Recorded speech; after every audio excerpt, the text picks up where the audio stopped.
വിദ്യാഭ്യാസ മേഖലയിൽ പ്രവർത്തിക്കുന്ന ഒരാളെന്ന നിലയിൽ ഭയങ്കര അഭിമാനം തോന്നി അവരെ കുറിച്ചുള്ള അഭിപ്രായങ്ങൾ കേട്ടു.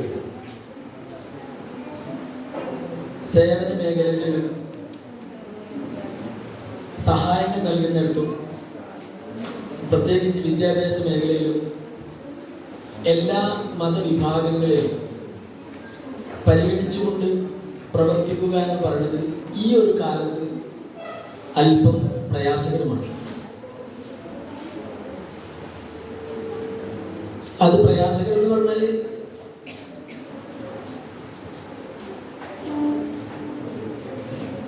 മൈക്കാൻ അങ്ങനെ തിരിച്ചാൽ മതി, ബോക്സ് അങ്ങനെ തിരിച്ചാൽ മതി.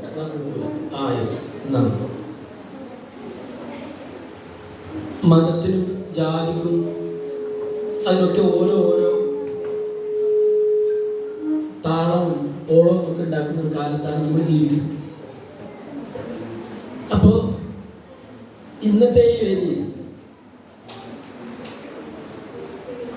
ഞാൻ ആദ്യം ഇതിന്റെ സംഘാടകരെ മാട്ടുമ്മൽ മഹല്ല് കൂട്ടായ്മയെ ഹൃദയം തുറന്ന് അഭിനന്ദിക്കാനാണ് ആദ്യം സമയം കണ്ടെത്തുന്നത്. അള്ളാഹു നിങ്ങളുടെ ഈ ഉദ്യമത്തിലെല്ലാം ഖൈറും ബർക്കത്തും നൽകി അനുഗ്രഹിക്കട്ടെ എന്ന് ദുആ ചെയ്യും.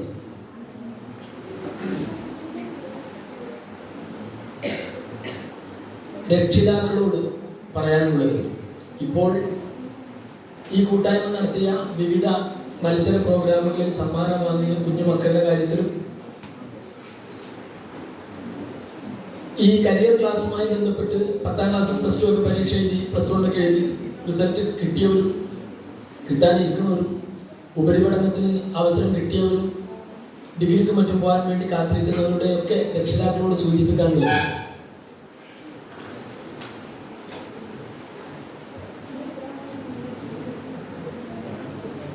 എത്ര ക്വാളിറ്റിയുള്ള മെറ്റീരിയൽ കൊണ്ട് ഉണ്ടാക്കിയാലും പട്ടം പറക്കണമെങ്കിൽ നല്ല കാറ്റ് വേണം. അതുകൊണ്ടാണ് കടപ്പുറത്തൊക്കെ പോയാൽ ഇഷ്ടംപോലെ പട്ടം വിൽപ്പനക്കാരെ കാണും, നാട്ടിൻ പുറത്തത് കാണില്ല, കടപ്പുറത്തത് പാറും. എത്ര ഉയരത്തിലേക്കും നൂലിനനുസരിച്ച് പട്ടം പറന്നുകൊണ്ടിരിക്കും. എത്ര മുകളിലേക്ക് പറഞ്ഞാലും വളരെ കനം കുറഞ്ഞ ഒരു നൂല് നമ്മളുടെ വിരൽത്തുമ്പിൽ ഉണ്ടെങ്കിൽ ആ പട്ടത്തെ നമുക്ക് നിയന്ത്രിക്കാൻ പറ്റും. പക്ഷേ എപ്പോഴെങ്കിലും പട്ടത്തിന്റെ നൂല് പൊട്ടിപ്പോയാൽ എത്ര ഉയരത്തിലായിട്ടും കാര്യമില്ല, പട്ടം താഴേക്ക് വീഴും. നമ്മൾ കാണുന്നൊരു കാര്യമാണ്. അപ്പൊ രക്ഷിതാവെന്ന നിലയിൽ നിങ്ങളുടെ ഉത്തരവാദിത്വം എന്താണ്? 10ാം ക്ലാസ്സിൽ +2 പഠിച്ചുകൊണ്ടിരിക്കുന്ന കുട്ടികൾ കുറച്ച് കഴിയുമ്പോഴേക്ക് നിങ്ങളും രക്ഷിതാക്കളായി മാറണം. അപ്പോഴേ മനുഷ്യന്റെ തലമുറയുടെ സുസജ്ജമായി നിലനിൽക്കും.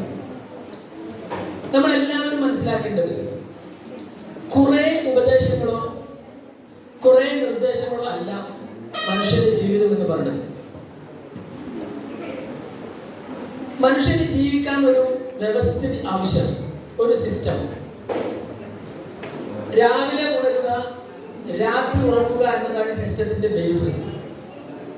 ഇതിനിടയിലുള്ള സമയത്ത് നടക്കേണ്ടതെല്ലാം നടക്കുകയും നടക്കാൻ പാടില്ലാത്തതെല്ലാം നടക്കാതിരിക്കുകയും ചെയ്താൽ മാത്രം മതി, ലൈഫ് ഓക്കെയാണ്. സംഭവം വളരെ ലളിതമാണ്. പക്ഷെ രക്ഷിതാക്കൾ എന്ന നിലയിൽ നമ്മൾ മിക്കവാറും കുട്ടികളോട് കുറെ അരുതുകൾ, നിയന്ത്രണങ്ങൾ അവിടെ കൊണ്ടുപോയി വെച്ചിരിക്കുകയാണ്. മുസ്ലിം പള്ളിയിലൊക്കെ പോയാൽ ജനലിനരികിൽ എഴുതി വെച്ചിട്ടുണ്ടാവും, ഇതിലൂടെ തുപ്പരുത്. ബാത്റൂമിന്റെ അവിടെ എഴുതി വെച്ചിട്ടുണ്ടാവും, ഇവിടെ സംസാരിക്കരുത്. പള്ളിയിലേക്ക് കടക്കുമ്പോൾ ചൊല്ലേണ്ട ദിക്ർ എഴുതി ഒട്ടിച്ചിട്ടുണ്ടാവും, അതിന്റെ താഴെ പള്ളിയിൽ അനാവശ്യമായി സംസാരിക്കരുത്. ഉള്ളിലേക്ക് കടക്കുന്നിടത്ത് ഇഴ്തികാഫിന്റെ നിയത്ത്, ഇങ്ങനെ നിരന്തരം എഴുതി വെച്ചിട്ടുണ്ടാവും. ശരിക്ക് ഇങ്ങനെ കുറെ നിർദ്ദേശങ്ങളിലൂടെ ജീവിക്കേണ്ടവരല്ല മനുഷ്യന്മാര്. ഒരു സിസ്റ്റം ഉണ്ടായി കിട്ടിയാൽ പിന്നെ ആ സിസ്റ്റം വർക്കൗട്ട് ചെയ്തുകൊണ്ടിരിക്കണം. സൂര്യനെ സൃഷ്ടിച്ചതിന് ശേഷം ദൈവം സൂര്യനോട് പറഞ്ഞത് നീ സഞ്ചരിക്കുന്നതാണ്. ഖുർആൻ അതിനെക്കുറിച്ച് പറയുന്നത് വശംസു തജ്രി മുസ്തഖറിലഹ, അതിന്റെ സഞ്ചാര പദത്തിൽ, ഗാലക്സി ക്ഷീരപഥത്തിൽ ചലിച്ചുകൊണ്ടിരിക്കുന്നതാണ്. സൂര്യനെ എല്ലാ ദിവസവും രാവിലെ ദൈവം വന്നൊരു പടിയൊക്കെ എടുത്ത് രണ്ടടിച്ചെഴുന്നേക്കിടാറിനെ എഴുന്നേൽപ്പിച്ചിട്ടൊന്നല്ല സൂര്യൻ ഉണരുന്നത്. ഓരോ മാസത്തിന്റെയും തുടക്കത്തിൽ ഉദിക്കുകയും 14 ദിവസമാകുമ്പോഴേക്ക് പൂർണ്ണ വൃദ്ധമായി മാറുകയും പിന്നീട് അതങ്ങനെ ശോഷിച്ച് അർദ്ധവൃത്തമായി മാഞ്ഞു പോവുകയും ചെയ്യാൻ ചന്ദ്രനോട് ആരും കൽപ്പിക്കേണ്ട, ഓട്ടോമാറ്റിക്കലി നടക്കും. മഴ പെയ്യണം എന്ന് മേഘത്തോട് ആരും കൽപ്പിക്കേണ്ടതില്ല. തണുത്ത കാറ്റ് വീശാൻ തുടങ്ങിയാൽ ഏത് വേനൽക്കാലത്ത് മഴ പെയ്യും. പ്രകൃതി ചലിക്കുന്നത് ഒരു സിസ്റ്റത്തിലാണ്, മനുഷ്യൻ ചലിക്കേണ്ടതും ഒരു സിസ്റ്റത്തിലാണ്. കുട്ടികൾ പ്രത്യേകിച്ചും ഇത് ഓർമ്മിച്ചു വെക്കുക. കൃത്യമായ ഒരു സിസ്റ്റത്തിൽ ചലിക്കുന്നവന് മാത്രമേ എന്തെങ്കിലുമൊക്കെ നേടിയെടുക്കാൻ പറ്റുകയുള്ളൂ.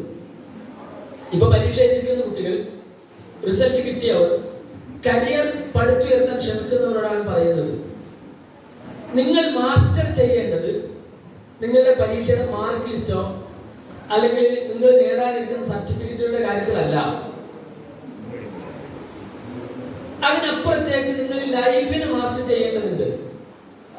അങ്ങനെ ഒരു ലൈഫ് മാസ്റ്ററായി മാറുമ്പോൾ മാത്രമേ നിങ്ങൾക്ക് ഈ പറയുന്നതിന്റെ വാല്യൂ ശരിക്കും പിടിക്കൂ. നിങ്ങൾ കാണേണ്ടത് എങ്ങനെയാണ് ഉണരേണ്ടത്, എങ്ങനെയാണ് ഉറങ്ങേണ്ടത് എന്നതിനപ്പുറം ഈ ഉണർന്നു ഉറങ്ങുന്നതിനിടയിലുള്ള സമയത്ത് ഏതാനും മണിക്കൂറുകളാണ് നമ്മുടെ കയ്യിൽ കിട്ടുന്നത്. ഈ സമയത്ത് നാളേക്ക് വേണ്ടി എന്ത് എങ്ങനെ ചെയ്യും എന്ന സിസ്റ്റം ജനറേഷനാണ്. ഇതാണ് രക്ഷിതാവ് എന്ന് പറഞ്ഞത്. വളർന്നു വരുന്ന മക്കൾക്ക് ജീവിക്കാൻ ആവശ്യമായ ട്രാക്ക് തയ്യാറാക്കി കൊടുക്കുന്നവരാണ് രക്ഷിതാവ്. അല്ലാതെ ഇപ്പൊ മുസ്ലിം കുട്ടികളുടെ കാര്യം പറഞ്ഞാൽ ഓരോ ഭക്ത നിസ്കാരത്തിന്റെ സമയത്ത് വാപ്പയോ ഉമ്മയോ വന്ന് നിസ്കരിക്കണമെന്ന് നിർബന്ധിച്ചാൽ മാത്രം നിസ്കരിക്കുന്നു എങ്കിൽ, അല്ലെങ്കിൽ മൊത്തം കുട്ടികളുടെ കാര്യം എടുക്കാം, അമ്പലത്തിൽ പോകാനോ ചർച്ചിൽ പോകാനോ ഒക്കെ രക്ഷിതാക്കൾ നിർബന്ധിക്കണമെങ്കിൽ, ഭക്ഷണം കഴിക്കാൻ നിർബന്ധിക്കണം എങ്കിൽ, സമയത്തിന് വീട്ടിലെത്താൻ നിരന്തരം പറഞ്ഞുകൊണ്ടിരിക്കണമെങ്കിൽ, മൊബൈൽ ഫോണിന്റെ ഉപയോഗം നിയന്ത്രിക്കാൻ ഇങ്ങനെ നിരന്തരം പറഞ്ഞുകൊണ്ടിരിക്കണമെങ്കിൽ കുട്ടിക്കല്ല തകരാറ്, രക്ഷിതാവിനാണ്. ഇതാണ് എനിക്ക് നിങ്ങളോട് ആദ്യം പറയാനുള്ള കാര്യം. രക്ഷിതാക്കൾക്ക് എന്നോട് വിയോജിക്കട്ടോ. ഞാനൊരു അധ്യാപകനാണ്, ഒരു ഗവൺമെന്റ് സ്കൂളിൽ ഇംഗ്ലീഷ് പഠിപ്പിക്കുന്ന മാഷാണ്. സ്വാഭാവികമായും നിങ്ങൾക്ക് അയ്യോ മാഷ എന്താ പറയുന്നത് വിയോജിക്കാം. കുട്ടികളെ മാറ്റി നിർത്തിയിട്ട് നമുക്ക് ഈ വിഷയത്തിൽ ദീർഘമായി സംസാരിക്കുകയും ആവാം. പക്ഷേ നിലവിലുള്ള ജനറേഷൻ സെറ്റിനെ വളർത്തിയെടുക്കുന്നിടത്ത് നമുക്ക് കുറേയേറെ തിരുത്തലുകൾ വരുത്തേണ്ടതുണ്ട്. ഒരു വല്ലിപ്പയും മകനും പേരക്കുട്ടിയും എല്ലാ ദിവസവും രാവിലെ നടക്കാൻ തുടങ്ങും. നടക്കാൻ തുടങ്ങുമ്പോൾ റോഡ് മുറിച്ച് കടന്നാൽ വലതു ഭാഗത്ത് ഒരു മതിലാണ്. ആ മതിലിന് താഴെ ഒരു താഴ്വാരം പുൽമേട് ഇങ്ങനെ ചാഞ്ഞു കിടക്കുന്നു. അതിന്റെ താഴെ നല്ല തെളിഞ്ഞ വെള്ളം ഒഴുകുന്ന ഒരു നദിയാണ്. അതിലിഷ്ടംപോലെ മത്സ്യങ്ങളുണ്ട്. ചുറ്റുഭാഗത്തും വിരിഞ്ഞു നിൽക്കുന്ന നല്ല പൂക്കളുണ്ട്. മേഞ്ഞു നടക്കുന്ന ജീവികളുണ്ട്, വന്യമൃഗങ്ങളുണ്ട്. അതിന്റെ ആ മേച്ചിൽ സ്ഥലം കഴിഞ്ഞാൽ, നദി കഴിഞ്ഞാൽ, മേച്ചിൽ സ്ഥലം കഴിഞ്ഞാൽ വലിയൊരു കാടാണ്. മനോഹരമായ നിറങ്ങളുള്ള, മധുര മനോഹരമായ സ്വരങ്ങളുള്ള പക്ഷിജാലങ്ങൾ അവിടെയുണ്ട്. ഇപ്പൊ രാവിലെ പ്രഭാതത്തിൽ മഞ്ഞിൽ ഇങ്ങനെ നടക്കാൻ ഇറങ്ങുമ്പോൾ ബാപ്പ എല്ലാ ദിവസവും ഈ മതിലിന്റെ അവിടെ ഇങ്ങനെ അങ്ങോട്ട് നോക്കും. വാപ്പാക്ക് മതിലിനേക്കാൾ ഉയരമുള്ളത് കൊണ്ട് മതിലിനപ്പുറത്തുള്ള കാഴ്ചകളൊക്കെ സുഭഗമായി ആനന്ദിക്കാനും കാണാനും പറ്റും. അപ്പൊ വാപ്പ ഈ മതിലിന്റെ ഉയരമില്ലാത്ത കുട്ടിയോട് പറയും, എന്താ രസമല്ലേ, എന്തൊരു ഭംഗിയുള്ള പുഴയാണല്ലേ, എന്തൊരു രസമുള്ള കാഴ്ചയാണെങ്കിലും ഇങ്ങനെ പറയും എല്ലാ ദിവസവും. അപ്പൊ കുട്ടി തലയാട്ടും, ശരിയാട്ടോ ഭയങ്കര രസമുണ്ട്.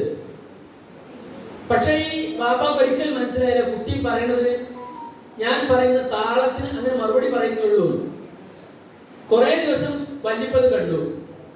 ഒരു ദിവസം വല്ലിപ്പ ഒരു വടി എടുത്തിട്ട് മകൻ കാണാതെ, പേരക്കുട്ടി കാണാതെ മകന്റെ മുട്ടുകാലിന്റെ താഴെ കൊടുത്തിട്ട് പറഞ്ഞു, എൻ്റെ കുട്ടി ഇതൊന്നും കാണില്ല. എൻ്റെ കുട്ടീന്ന് കരുവാറുകൊണ്ട് ഭാഷ, മലപ്പുറം ഭാഷയുണ്ടോ, നിങ്ങൾക്ക് ഭാഷ മനസ്സിലാണെങ്കിൽ പറയാം, നിന്റെ കുട്ടീന്ന്. നിന്റെ കുട്ടിയൊന്നും കാണുന്നില്ല, വെറുതെ പറയാനടാ. എന്നിട്ട് വല്യപ്പ ഈ കുട്ടിനെ ഉയർത്തിയിട്ട് അതിപ്പം വീതിയുള്ള മതിലിന് മുകളിൽ വെച്ചിട്ട് ഇനി പല കുട്ടി നോക്കുന്നത് താഴേക്ക് നോക്കിയപ്പോഴോ അപ്പോഴാണ് കുട്ടിയുടെ മുഖത്ത് യഥാർത്ഥത്തിലുള്ള സൗന്ദര്യം കണ്ടതിന്റെ ആനന്ദവും സന്തോഷവും തെളിഞ്ഞു കണ്ടത്. അതുവരെ കുട്ടി രസമുണ്ട്, ഭംഗിയുണ്ട്, ഇങ്ങനെ മൂളിയിരുന്നേ ഉള്ളൂ.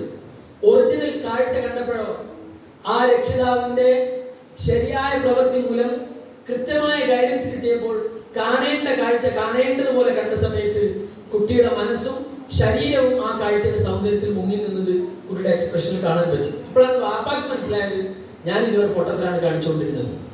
മിക്കവാറും രക്ഷിതാക്കൾ അങ്ങനെയാണ്.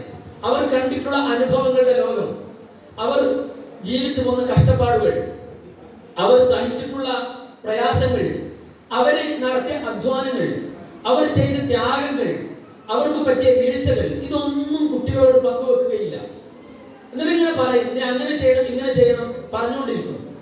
ഇതിന്റെ ഉള്ളിൽ നിന്ന് ഏത് ബേസിൽ നിന്നുകൊണ്ടാണ്, എന്തു കാരണത്താലാണ് രക്ഷിതാവ് ഇങ്ങനെ പറയുന്നത് എന്ന് ഈ കുട്ടിക്ക് പറഞ്ഞു കൊടുക്കൂല. അപ്പോ അഥവാ നിരന്തരം ഇങ്ങനെ ഉപദേശിച്ചാൽ മാത്രമേ നമ്മളുടെ മക്കൾ നമ്മൾ വിചാരിക്കുന്ന ട്രാക്കിൽ വരുന്നുള്ളൂ എങ്കിൽ രക്ഷിതാവ് സ്വയം മനസ്സിലാക്കണം, നമ്മളുടെ ട്രീറ്റ്മെന്റിൽ എവിടെയോ പാളിച്ചയുണ്ട്, തിരുത്താൻ തയ്യാറാകണം. രണ്ടാമത്തെ കാര്യം, ഇപ്പോ രക്ഷിതാക്കളോട് പൊതുവായിട്ട് പറയാനുള്ളത്, ഇനി രക്ഷിതാക്കൾ ഇവിടെ ഇരിക്കുന്നത് പിന്നെ ഈ പ്രോഗ്രാം തീരുന്നവരോടുണ്ടാവും, നിങ്ങൾക്ക് ഏത് സമയത്തും ഇടപെടാവുന്നതാണ്. ഞാൻ കുട്ടികളുമുള്ള കമ്മ്യൂണിക്കേഷനിലേക്ക് കടക്കുന്നു.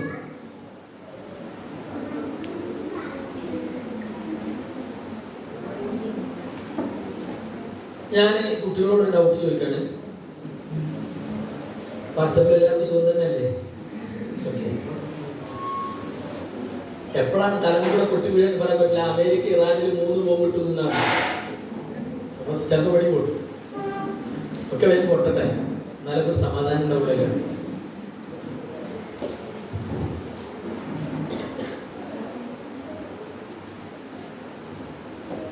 ഇക്കഴിഞ്ഞ ആഴ്ച എന്ന് പറയുന്ന 15 ദിവസത്തിനിടയിൽ കേരളത്തിൽ 2 മൂവ്മെന്റുകളുണ്ട്, ഉഗ്രൻ മൂവ്മെന്റ്. അതിലൊന്ന്, ആളുകൾ അത്ര, അതായത് ഉയർന്ന വർഗം അത്ര പരിഗണിച്ചിട്ടില്ലാത്ത ഒരു പുസ്തകത്തിന് കേന്ദ്ര സാഹിത്യ അക്കാദമിയുടെ ഫെലോഷിപ്പ് കിട്ടിയതാണ്. അതേത് പുസ്തകത്തിനാണെന്ന് ഇരിക്കുന്ന കൂടുതൽ ആർക്കെങ്കിലും പറയാൻ പറ്റും?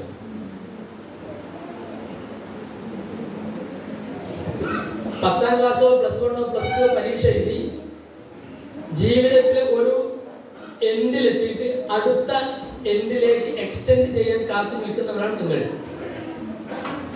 കുട്ടികളോടാണ് ചോദ്യം. ഞാൻ വെറുതെ ചോദിക്കുന്നില്ല,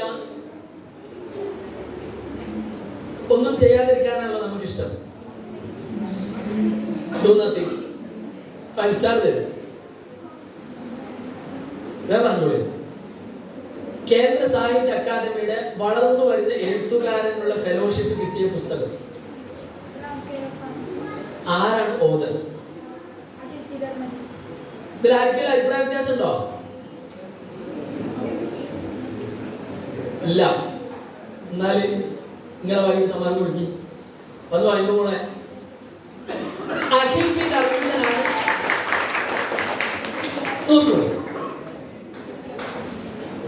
ഞാൻ ഈ ചോദ്യം ചോദിക്കാനുള്ള കാരണം പറഞ്ഞുതരാം. നിലവിൽ IAS-കാരുടെ ഇന്റർവ്യൂ മിനിഞ്ഞാൻ അവസാനിച്ചു. പുതിയ ബാച്ച് IAS-കാരുടെ സെക്കൻഡ് ഇന്റർവ്യൂ മിനിഞ്ഞാൻ അവസാനിച്ചു.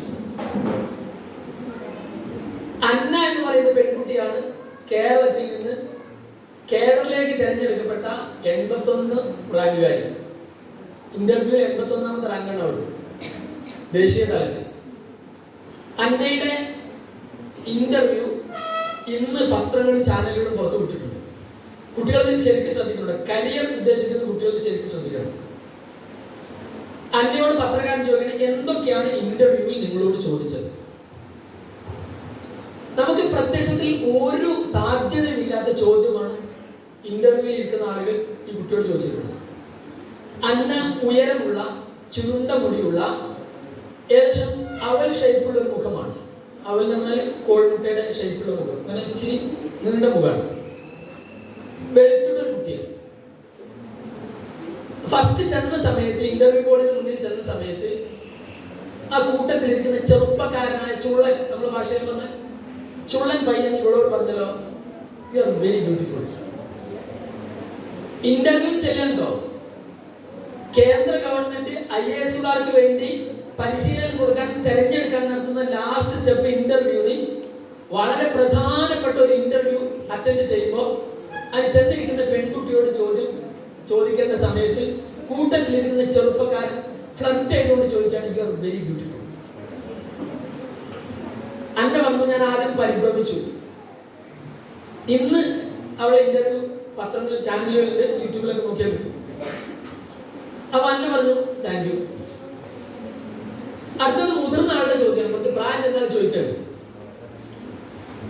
നിങ്ങൾ ഓഫീസിൽ ഇരിക്കുമ്പോൾ, കളക്ടറാണല്ലോ, ഓഫീസിൽ ഇരിക്കുമ്പോൾ നിങ്ങളുടെ അടുക്കൽ വരുന്ന ഒരു ക്ലയന്റ്, ഒരു അപേക്ഷയുമായിട്ട് വരുന്നയാൾ നിങ്ങളോട് പറയാണ്, മാഡം നിങ്ങളെ കാണാൻ നല്ല ഭംഗിയുണ്ടല്ലോ എന്ന് പറഞ്ഞാൽ എന്ത് ചെയ്യും?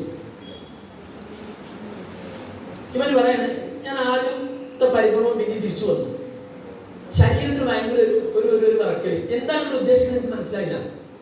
എന്നാലും ഞാൻ പറഞ്ഞു, അങ്ങനെ ഒരാൾ പറയുമ്പോൾ സ്വാഭാവികമായിട്ട് ഞാൻ അവരുടെ എന്താണ് ടോണെന്ന് ഞാൻ ശ്രദ്ധിക്കും. അവർ പറയുന്ന ടോൺ ഉണ്ടല്ലോ, യു ആർ ബ്യൂട്ടിഫുൾ എന്ന് പറയുന്ന ടോൺ, അത് ശ്രദ്ധിക്കും. അത് നല്ലതാണോ മോശമാണെന്ന് മനസ്സിലാക്കിയിട്ട് അതിനനുസരിച്ച് മറുപടി കൊടുക്കും. ഓക്കെ. ഈ ഇന്റർവ്യൂ നടക്കുന്നതിനിടയിൽ കൂട്ടത്തിലിരിക്കുന്ന ലേഡി അന്നയുടെ കയ്യിൽ ഇങ്ങനെ തലോടിയിട്ട് പറഞ്ഞു, you have A very soft skin. ഭയങ്കര സോഫ്റ്റ് ആണ് സ്കിന്ന്. അന്ന പറഞ്ഞു, ഞാൻ ബോധക്കിട തോന്നി. മിനിഞ്ഞാന്ന് കഴിഞ്ഞ ഇന്റർവ്യൂ ആണ്. ഇത് കഴിഞ്ഞതിന് ശേഷം യഥാർത്ഥ ചോദ്യം എന്നത് എപ്പോഴാണ് ചോദിക്കുന്നതാണ്, ഞങ്ങൾ എന്തിനാണ് ഇങ്ങനൊരു ചോദ്യം നിന്നോട് ചോദിച്ചത്? അവിടെയാണ് IAS ബുദ്ധികൾ മനസ്സിലാക്കേണ്ടത്. ഉടനെ സ്പോട്ടിൽ അന്ന കൊടുത്ത മറുപടി അവരെന്നെ പറയുന്നുണ്ട്. ഒരു വർക്ക് അറ്റ്മോസ്ഫിയറിൽ ഒരു ഫീമെയിൽ ഡീലിംഗ് അതെങ്ങനെയായിരിക്കും മനസ്സിലാക്കാനല്ലേ എന്നോട് ചോദിച്ചതാണ്. ഒരു പെൺകുട്ടിൻ്റെ അടുത്ത് പോയിട്ട് നല്ല ഭംഗിയുണ്ട് എന്ന് പറഞ്ഞാൽ മിക്കവാറും പെണ്ണുങ്ങൾ ഫ്ലാറ്റാവും. ഉദ്ദേശകാര്യം നേടിയെടുക്കാൻ ആൾക്കാർക്ക് വളരെ എളുപ്പമാണ്. കളക്ടർമാരെ പറ്റിക്കാൻ എളുപ്പമാണെന്നാണ്. പെണ്ണാണെങ്കിൽ കളക്ടറെ പറ്റിക്കാം എന്ന പുരുഷന്റെ മൈൻഡിനെയാണ് ഇവർ ടെസ്റ്റ് ചെയ്തത്. സത്യത്തിൽ ഇന്നലെ നിങ്ങൾ ചോദിച്ചത് കുറെ താഴെ കിടക്കുന്ന റാങ്കിലുള്ള അന്ന ഈ മറുപടി കിട്ടുന്ന ഒറ്റയടിക്ക് 81 റാങ്കിലേക്ക് വന്നു. അവരെ സെലക്ട് ചെയ്യപ്പെട്ടിട്ടുണ്ട്. അവർ നാളെ മറ്റന്ന പെരയിൽ വന്ന് തുണിക്കുപ്പാൻ മാറ്റി സർക്കാരിന്റെ പരിശീലനത്തിന് പോകും. നിങ്ങൾ വിചാരിക്കുന്നതല്ല കരിയർ, നിങ്ങൾ വിചാരിക്കുന്നതേ അല്ല ജോലി, നിങ്ങൾ വിചാരിക്കുന്ന കാര്യങ്ങൾ, അല്ലെങ്കിൽ റോഡ് സൈഡിൽ കാണുന്ന കുറെ സ്ഥാപനങ്ങളുടെ പരസ്യ ബോർഡിൽ കാണുന്നതേ അല്ല കരിയർ എന്ന് പറയുന്നത്. രണ്ടാമത്തെ ഇൻസൈറ്റ്, ആൺകുട്ടികൾ പ്രത്യേകിച്ച് ശ്രദ്ധിക്കുന്നത്, പെൺകുട്ടികൾക്കുള്ള ആൺകുട്ടികൾക്ക് ഇല്ലാത്തൊരു കാര്യം. പണ്ടൊക്കെ ആൺകുട്ടികൾക്ക് ഉണ്ടായിരുന്നു, ഇപ്പൊ അവർക്ക് തീരല്ല. യൂറോപ്പിലെ മിക്കവാറും ക്ലബ്ബുകളിൽ ഫുട്ബോളൊക്കെ കളി കഴിഞ്ഞ് തന്റെ കരിയറിന്റെ അവസാനത്തിലേക്ക് അടുക്കുന്നു എന്ന് തോന്നിയപ്പോൾ സൗദി അറേബ്യയിലെ അൽ നാസർ ക്ലബ്ബ് റൊണാൾഡോക്ക് ഒരിക്കലും പ്രതീക്ഷിക്കാത്ത പൈസ കൊടുത്തലാണ് ഇങ്ങോട്ട് കൊണ്ടത്. ഇപ്പൊ ഹാപ്പിയായി. ഈ ഇന്റർവ്യൂ യൂട്യൂബിലുണ്ട്. റൊണാൾഡോയോട് ചോദ്യം, വരാനിരിക്കുന്ന തലമുറക്ക് എന്ത് ഉപദേശമാണ് നിങ്ങൾക്ക് കൊടുക്കാനുള്ളത്? റൊണാൾഡോ ചിരിച്ചുകൊണ്ട് പറഞ്ഞു, എനിക്കൊന്നും പറയാനില്ല. അപ്പൊ പത്രക്കാരൻ അജിറ്റേറ്റഡ് ആയി, എനിക്ക് ദേഷ്യം വന്നു. അവർ പ്രതീക്ഷിക്കുന്ന കുറെ ഉപദേശങ്ങളുടെ പട്ടിക കിട്ടുന്നതാണ്. റൊണാൾഡോ പറഞ്ഞു, എനിക്കൊന്നും പറയാനില്ല. രണ്ടാമത്തെ ചോദ്യം, റൊണാൾഡോയെ പോലെ ആവാൻ എന്തു ചെയ്യണം എന്നാണ് പുതിയ തലമുറയോട് നിങ്ങൾക്ക് പറയാനുള്ളത്? റൊണാൾഡോ ഇരിക്കുന്ന ഇടത്തുനിന്ന്, നിങ്ങൾ ആ ഇന്റർവ്യൂ ഇങ്ങനെ മനസ്സിൽ കണ്ടാൽ മതി, ആ ഇരിക്കുന്ന ഇടത്തുനിന്ന് ഒന്ന് എഴുന്നേറ്റ് പാൻസ് ഇങ്ങനെ നിർത്തിയിട്ടിട്ട് നെഞ്ഞിങ്ങനെ ഈ നെഞ്ചുഭാഗം ഇങ്ങനെ നിവർത്തിയിരുന്നിട്ട് ആത്മവിശ്വാസത്തോടെ പറഞ്ഞു, റൊണാൾഡോയെ പോലെ ആകാൻ ഇവർക്ക് ആർക്കും പറ്റില്ല. പത്രക്കാരനെ ദേഷ്യം പിടിച്ച ആൾ പറഞ്ഞേ, നീ എന്തൊരു അഹങ്കാരിയാണോ എന്നാണ് ചോദിക്കുന്നത്. പക്ഷെ അങ്ങനെ ചോദിക്കാൻ പറ്റില്ല, ഇന്റർനാഷണൽ സെലിബ്രിറ്റി അല്ലേ, അത് നിങ്ങൾ അങ്ങനെ പറഞ്ഞത്. അപ്പോഴാണ് ബാക്കി നിങ്ങൾ കുട്ടികൾ മനസ്സിലാക്കേണ്ടത്, ആൺകുട്ടികൾ പ്രത്യേകിച്ച് മനസ്സിലാക്കേണ്ട കാര്യം. റൊണാൾഡോ പറയാണ്, വളരെ ചെറുപ്പത്തിൽ തെരുവിൽ ഫുട്ബോൾ കളിച്ചുകൊണ്ടിരിക്കുമ്പോഴാണ് എൻ്റെ കോച്ച് എന്നെ കണ്ടെത്തുന്നത്. അന്ന് തൊട്ട് എൻ്റെ പഠനം, എൻ്റെ ഭക്ഷണം, എൻ്റെ ഉറക്കം, എൻ്റെ ജോലി, എൻ്റെ കംപ്ലീറ്റ് കാര്യങ്ങളും ക്ലബ്ബാണ് നിയന്ത്രിക്കുന്നത്. ഏത് ക്ലബിനോടാണോ ഞാൻ അസൈൻ ചെയ്യുന്നത് അവരാണ് എന്നെ നിയന്ത്രിക്കേണ്ടത്. അന്ന് തൊട്ട് ഇന്നു വരെ കോച്ച് നിർദ്ദേശിച്ചല്ലാത്ത ഒരു ഭക്ഷണവും ഞാൻ കഴിച്ചിട്ടില്ല. ശ്രദ്ധിക്കട്ടോ, കോച്ച് നിർദ്ദേശിച്ചതല്ലാത്ത ഒരു ഭക്ഷണവും കഴിച്ചിട്ടില്ല. കോച്ച് 8 മണിക്കൂർ ഉറങ്ങാൻ പറഞ്ഞാൽ ഞാൻ 8.5 മണിക്കൂർ അല്ലാതെ 7.5 മണിക്കൂർ ഇങ്ങോട്ട് മാറ്റിയിട്ടില്ല. ഞാൻ ഈ കാലത്തിനിടക്ക് ഈ ക്യാമ്പുകളും പാർട്ടികളും നടക്കുമ്പോൾ, പ്രത്യേകിച്ച് കപ്പൊക്കെ എടുക്കുമ്പോൾ കൂടെയുള്ള ആളുകൾ സന്തോഷിച്ച് ഷാമ്പയിൻ പൊട്ടിക്കുമ്പോഴല്ലാതെ എൻ്റെ ശരീരത്തിനോ എൻ്റെ കരിയറിനോ ദോഷകരമായ ഒരു ഡ്രഗും ഞാൻ ഇന്ന് വരെ ഉപയോഗിച്ചിട്ടില്ല. 3. ഇതിനൊക്കെ അപ്പുറം 4-ാമതായിട്ട് പറയാണ്, ഞാൻ ഇന്ന് വരെ ലക്ഷക്കണക്കിന് ഡോളർ തരാമെന്ന് പറഞ്ഞിട്ടും ഒരു കമ്പനിക്ക് വേണ്ടിയോ പേഴ്സണൽ ആവശ്യത്തിന് വേണ്ടിയോ എൻ്റെ ശരീരത്തിൽ പച്ച കുത്തിയിട്ടില്ല. 5-ാമത്തെ കാര്യം, ഞാൻ ലിവിങ് ടുഗദറിന്റെ ആളാണ്. എൻ്റെ ഭാര്യ എൻ്റെ കൂടെ തന്നെയാണുള്ളത്. പക്ഷെ അതിനേക്കാൾ ഈ കഴിഞ്ഞ കാലം അത്രയും എൻ്റെ അമ്മ എൻ്റെ കൂടെയാണുള്ളത്. ഞാൻ ഏത് നാട്ടിൽ പോയി എൻ്റെ അമ്മേൻ്റെ കൂടെ ഉണ്ടാവും. ദേഷ്യം പിടിച്ച് പൊട്ടിത്തെറിക്കാൻ എന്ന പത്രക്കാരൻ എഴുന്നേറ്റ് റൊണാൾഡോക്ക് കൈ കൊടുത്തിട്ടുണ്ട്, സന്തോഷം. പിന്നെ അവർക്ക് മറുപടി ഒന്നും പറയാനില്ല. അവസാനത്തെ സെന്റൻസ് റൊണാൾഡോ പറഞ്ഞത് ഇങ്ങനെയാണ്, ഐ ആം ദ ഡിസിപ്ലിൻ. എൻ്റെ പേര് ഡിസിപ്ലിൻ എന്നാണ്. നമ്മളെ ഈ തലമുറക്ക്, പ്രത്യേകിച്ച് ജനറേഷൻ സെറ്റിന് തീരെ ഇല്ലാതെ പോയ കാര്യമാണ് കരിയറിന്റെ കാര്യത്തിലോ ലൈഫിന്റെ കാര്യത്തിലോ അല്ലെങ്കിൽ അവരുടെ ജീവിതത്തിന്റെ കാര്യത്തിലോ പഠനത്തിന്റെ കാര്യത്തിലോ ഒന്നും കേട്ടു പഴകിയ കാര്യങ്ങൾ അങ്ങനെ അനുസരിച്ച് പോവുക എന്നതല്ലാതെ സ്വന്തമായി എന്താണ് ലൈഫ് കൊണ്ട് ചെയ്യേണ്ടതെന്ന് ഒരു ധാരണയും നമുക്കില്ല എന്നുള്ള വസ്തുത. നമുക്കില്ല എന്ന് പറഞ്ഞാൽ 98% ആളുകൾക്കുമില്ല. ഇനി നിങ്ങൾ ഇവരോട് സംസാരിക്കണം, ഈ ഇരിക്കുന്ന മുതിർന്ന ആളുകളോട്, നിങ്ങളെ രക്ഷിതാക്കളോട്. ഇവരുടെ തലമുറ കോളേജിലും സ്കൂളിലൊക്കെ പഠിക്കുന്ന കാലത്ത് അവിടെ നിന്ന് പഠിച്ച് ജയിച്ചു വരിക എന്ന് പറയുന്നത് ഭയങ്കര പ്രയാസമുള്ള കാര്യമാണ്. എനിക്ക് ഭയങ്കര അഭിമാനമുണ്ട് ഞാൻ ഇനി പറയാൻ പോകുന്ന കാര്യങ്ങളോട് പറയാൻ. 2-ാമത്തെ കാര്യം ഞാൻ പറഞ്ഞത് ഡിസിപ്ലിൻ ഉണ്ടാവുക എന്നുള്ളതാണ്. അതിന്റെ വിശദീകരണമാണ്, ശ്രദ്ധിച്ചു കേൾക്കണം. ഇതിന്റെ വിശദീകരണത്തിൽ ഇനി ഞാൻ പറയാൻ പോകുന്ന കാര്യം പറയാൻ എനിക്ക് ഭയങ്കര സന്തോഷമുണ്ട്. എന്താ കാര്യം എന്നറിയോ? സ്വകാര്യമായതുകൊണ്ട് ഞാൻ പരസ്യമായിട്ട് പറയാം. ഞാൻ 10ാം ക്ലാസ് തോറ്റയാളാണ്. I have failed my 10th standard very beautifully. ഞാൻ എൻ്റെ 10ാം ക്ലാസ് വളരെ മനോഹരമായിട്ട് തോറ്റു. തോൽക്കാൻ കാരണം എന്താ? എനിക്ക് ബുദ്ധിയില്ലാഞ്ഞിട്ടൊന്നും അല്ലായിരുന്നു. എനിക്ക് ബുദ്ധി ഉണ്ടെന്ന് മനസ്സിലായത് ഞാൻ തോറ്റ അതേ സ്കൂളിൽ അധ്യാപകനായി തിരിച്ച് ജോലിക്ക് ചെന്നപ്പോഴാണ് എനിക്ക് ബുദ്ധി ഉണ്ടെന്ന് മനസ്സിലായത്. അന്ന് എല്ലാ സ്കൂളിലും ഇപ്പോഴും ചെയ്യും. പഠനത്തിൽ മികച്ചു നിൽക്കുന്ന കുട്ടികളെ ചില പ്രത്യേക ക്ലാസ്സുകളിൽ കൊണ്ടിടും, സ്കൂളിന്റെ റിസൾട്ട് വർദ്ധിപ്പിക്കാൻ. അങ്ങനെ കൊണ്ടുപോയിട്ടിരുന്ന ഇത് 10 A ക്ലാസ് ആയിരുന്നു അത്രേ ഞാൻ പഠിച്ച കാലത്ത്. ഞാൻ 10ാം ക്ലാസ്സിലാണ് പഠിച്ചത്. പക്ഷെ ഞാൻ തോറ്റുപോയി. എന്താ കാര്യം? പഠിക്ക്, നിനക്ക് ഇന്നൊരു കാര്യം ചെയ്യാനുണ്ട് എന്ന് പറഞ്ഞു തരാൻ എൻ്റെ ചുറ്റുഭാഗം ആരും ഉണ്ടായിരുന്നില്ല. എൻ്റെ വാപ്പ പഠിക്ക് എന്ന് പറയും. എൻ്റെ എളാപ്പയാണ് എൻ്റെ കുടുംബത്തിന്റെ നെടുംതൂണായിരുന്നത്. അദ്ദേഹം പഠിക്കണം കേട്ടോ എന്ന് പറയും. എൻ്റെ ജ്യേഷ്ഠൻ ഗവൺമെന്റ് സ്കൂളിലെ അധ്യാപകനാണ്. അദ്ദേഹം ഞങ്ങളുടെ മാതൃകയാണ്. പഠിച്ചോളം കേട്ടോ എന്ന് പറയും. പക്ഷെ എങ്ങനെയാണ് ഈ പണി ചെയ്യേണ്ടത്, എന്താണ് പഠിച്ചിട്ട് കാര്യമുള്ളത്, ഞങ്ങൾക്ക് ആർക്കും പറഞ്ഞു തന്നിട്ടില്ല. എന്താ, അന്ന് പൊളിറ്റിക്സ് ഉണ്ടായിരുന്നു. 3 പ്രധാന രാഷ്ട്രീയ പാർട്ടികളുടെ കുട്ടിപ്പട്ടാളത്തിന്റെ കൊടി സ്കൂളിൽ ഉണ്ടായിരുന്നു. MSFന്റെ, മുസ്ലിം ലീഗിന്റെ MSFന്റെ കൊടി ഉണ്ടായിരുന്നു. കോൺഗ്രസിന്റെ KSUന്റെ കൊടി ഉണ്ടായിരുന്നു. CPMന്റെ SFIയുടെ കൊടി ഉണ്ടായിരുന്നു ഞങ്ങളുടെ സ്കൂളിൽ. മറ്റു പലയിടത്തും ABVP അങ്ങനെ കുറെ കൊടികൾ ഉണ്ടാവും. പക്ഷെ അവിടെ ഉണ്ടായിരുന്ന ഈ 3 കൊടികളാണ്. ഇതിലൊരു കൊടിയുടെ പക്ഷത്താണ് ഞാൻ ഉണ്ടായിരുന്നത്. അതുകൊണ്ട് അതിന്റെ പേര് സമരം ചെയ്യുക, തല്ലുപിടി ഉണ്ടാക്കി. ഇനി ഞങ്ങൾ സമരം ചെയ്തിട്ടില്ലെങ്കിൽ എവിടുന്നെങ്കിലൊക്കെ സമരം കുത്തിപ്പൊങ്ങി വരും, എന്നിട്ട് അടിണ്ടാക്കുക, ഇറങ്ങി പോവുക. 1000-നടുത്ത് കുട്ടികൾ പരീക്ഷ എഴുതിയപ്പോൾ ഏകദേശം 114 കുട്ടികൾ ജയിച്ചു. ഞാനൊരു തോറ്റ കൂട്ടത്തിലായിരുന്നു. എനിക്കത് അഭിമാനത്തോടെ പറയാൻ പറ്റുന്നത് എന്താ ചോദിച്ചാൽ, ആ തോൽവിയിൽ നിന്നാണ് ഞാൻ എൻ്റെ കരിയർ തിരിച്ചു പിടിച്ചത്. അങ്ങനെയാണ്. കാരണം അന്ന് ഞങ്ങൾക്ക് നിർദ്ദേശിക്കാൻ ആരുമില്ല. തോറ്റപ്പോഴാണ് കുടുംബത്തിന്റെ വഴിപ്പ് കത്തിയത്. തോറ്റപ്പോഴാണ് എളാപ്പ ദേഷ്യം പിടിച്ചത്. തോറ്റപ്പോഴാണ് ബാപ്പ മുടുങ്കോല് വടിയും തോർത്തുമുണ്ടും വള്ളി ട്രൗസറും ബനിയനും വാങ്ങാൻ പൈസ അയച്ചത്, പോത്തിനെ നോക്കാൻ.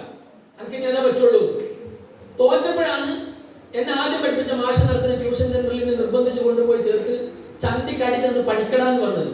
തോറ്റപ്പോഴാണ് പഠിക്കണം എന്നുള്ള ബോധ്യം ഉണ്ടായത്. നിങ്ങൾക്ക് അങ്ങനെയല്ല. നിങ്ങളുടെ ഈ തലമുറക്ക് ഒരിക്കൽ പോലും അങ്ങനെ ഒരു പ്രതിസന്ധിയിലൂടെ കടന്നു പോകേണ്ട ആവശ്യമേ വരില്ല.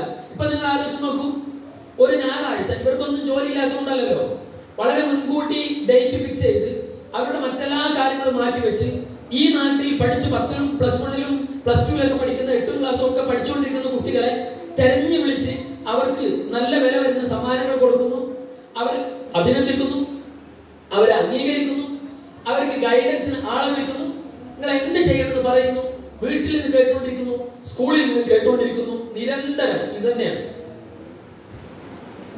LSSന്റെ പരീക്ഷ, USSന്റെ പരീക്ഷ, NMMSന്റെ പരീക്ഷ, വിവിധ സ്കോളർഷിപ്പുകൾ, അതുപോലെ ടാലന്റ് എക്സാമുകൾ, ഇതൊക്കെ കഴിഞ്ഞ ശേഷം സ്കൂളിൽ ക്ലബ്ബുകളുടെ പേരിൽ നടക്കുന്ന പലതരം പ്രോഗ്രാമുകൾ, പിന്നെ സർക്കാരിന്റെ സ്കൂളുകളാണെങ്കിൽ അവിടെ നിന്ന് കിട്ടുന്ന 10ഓ 20ഓ തരം ഗൈഡൻസുകൾ, ഇതെല്ലാം കഴിഞ്ഞിട്ടാണ് നിങ്ങളുടെ ഈ തലമുറ പഠിക്കാനിരിക്കുന്നത് അല്ലെങ്കിൽ കരിയറിലേക്ക് പോകുന്നത്.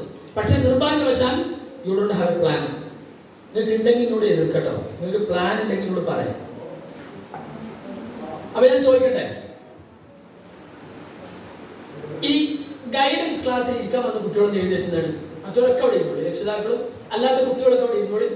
ഗൈഡൻസിന് വേണ്ടി വന്ന കുട്ടികൾ മാത്രം എഴുന്നേറ്റുള്ളൂ. എന്നിട്ടോളി 10ാം ക്ലാസ്സിൽ +1 +2 അങ്ങനെയുള്ള കുട്ടികളൊക്കെ എഴുതി. ബോയ്സും ഗേൾസും.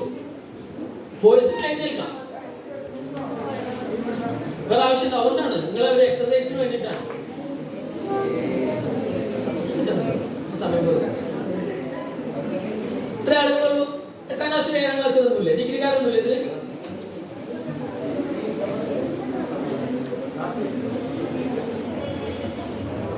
അല്ല, അത് നിങ്ങൾ നിർബന്ധിക്കണം. അത് ജനറേഷന്റെ പ്രശ്നമാണ്. അതുപോലെ കുറ്റല്ല.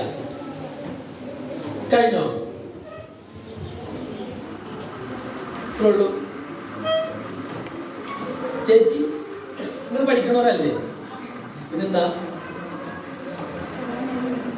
നിങ്ങൾ പഠിക്കുന്നവരല്ലേ? 8ാം ക്ലാസ് 9ാം ക്ലാസ്സിലേക്ക് എന്താ പറ്റൂല? ഓക്കെ, എനിക്ക് നിങ്ങളൊന്ന് കാണാൻ വേണ്ടിയിട്ടാണ്, വേറെ വിഷയം ഉണ്ടോ നോക്കാം. ഇതിന്റെ ഇടയിൽ ബാക്കിൽ ഒരാൾ ഇരിക്കുന്നില്ല അല്ലേ? എന്റെ ഇടയിൽ ഇങ്ങനെ ഈ കാറ്റഗറിയിൽ ഇരിക്കുന്നുണ്ടോ? അതിൽ ബാക്കിൽ രക്ഷിതാക്കളെ പോയി കൊടുത്തിട്ടുണ്ടോ? ഒന്ന് അഡ്ജസ്റ്റ് ചെയ്ത് നോക്കി. ഇതിൽ പയ്യൻ ശൈലി പോയി പെട്ടതാണോ?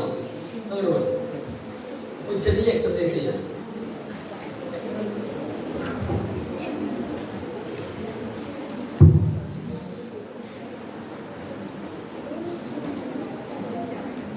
മറിച്ചിട്ടാല് ഇല്ല 5 സ്റ്റാർ മൊത്തം ഞാൻ നോക്കൂ.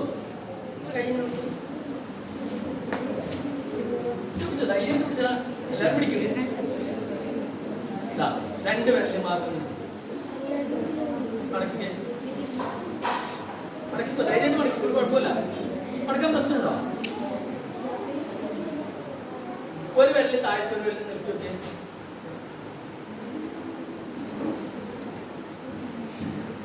പ്രശ്നമുണ്ടോ? ഇങ്ങനെ മാറ്റി നോക്കിയാൽ എന്തെങ്കിലും ബുദ്ധിമുട്ട് വരുന്നുണ്ടോ? ഈസി ആയിട്ട് പറ്റില്ലേ? ഓക്കെ ആണല്ലോ. അപ്പൊ നമ്മളെ വിരലുകൊണ്ടുള്ള കളികൾ നമുക്ക് പറ്റും, കുഴപ്പമൊന്നുമില്ല. എന്നാൽ തുടങ്ങിക്കോളിക്കോ. ചെയ്ത് നോക്കി. ഈസിയാണ്, പറ്റും. ശ്രമിച്ചാൽ നടക്കുന്ന കാര്യം. ചെയ്ത് നോക്കി. ചെയ്തോ. ഒന്ന് സ്പീഡ് കൂട്ടി വെക്കാം.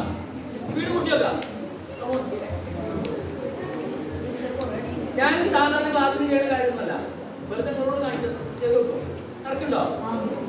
എത്ര എളുപ്പം നടക്കണ്ടേ? കൗണ്ട് ചെയ്യാം. തുടങ്ങിക്കോടാ. എന്നേക്ക് കാണിച്ചോടാ. സ്പീഡ് വേണം, അത്രേ ഉള്ളൂ. കമോൺ, പറ്റണം മോനെ.